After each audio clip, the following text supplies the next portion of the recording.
Dr. Edi Suyanto. Secara ilmiah ilmu kedokteran, korban atau jenazah kemungkinan menularnya sudah tidak ada, apalagi virus corona.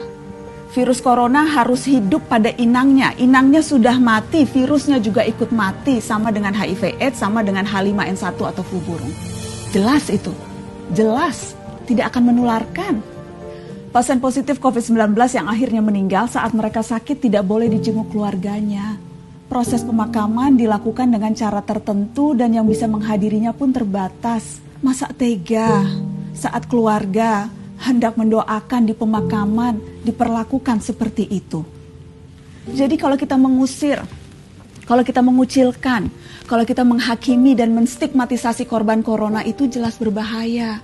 Karena membuat siapapun yang merasakan gejalanya jadi enggan melapor dan memeriksakan diri. Jika mereka enggan melapor karena takut diusir, dicemooh dan dihakimi, yang rugi kita semua. Virus jadi tidak terdeteksi sehingga menyulitkan memutus rantai penyebarannya. Ingat jargon lama, jauhi penyakitnya bukan orangnya. Seharusnya ini jadi pegangan kita.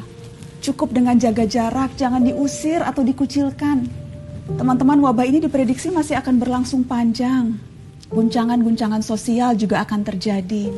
Dan inilah saatnya memperkuat solidaritas. Jarak fisik memang harus direnggangkan, tapi ikatan sosial justru harus dirapatkan. Kita tidak bisa sendirian mengatasi wabah ini. Hari ini soliter seharusnya solider, jaga jarak dengan penyakit, bukan dengan kemanusiaan.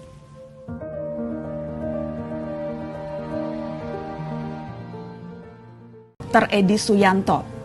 Secara ilmiah ilmu kedokteran, korban atau jenazah kemungkinan menularnya sudah tidak ada, apalagi virus corona. Virus corona harus hidup pada inangnya. Inangnya sudah mati, virusnya juga ikut mati, sama dengan HIV/AIDS, sama dengan H5N1 atau flu burung. Jelas itu, jelas tidak akan menularkan. Pasien positif COVID-19 yang akhirnya meninggal saat mereka sakit tidak boleh dijenguk keluarganya. Proses pemakaman dilakukan dengan cara tertentu dan yang bisa menghadirinya pun terbatas. Masa tega saat keluarga hendak mendoakan di pemakaman diperlakukan seperti itu. Jadi kalau kita mengusir, kalau kita mengucilkan, kalau kita menghakimi dan menstigmatisasi korban corona itu jelas berbahaya. Karena membuat siapapun yang merasakan gejalanya jadi enggan melapor dan memeriksakan diri.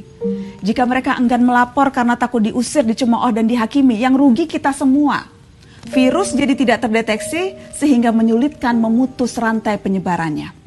Ingat jargon lama, jauhi penyakitnya bukan orangnya.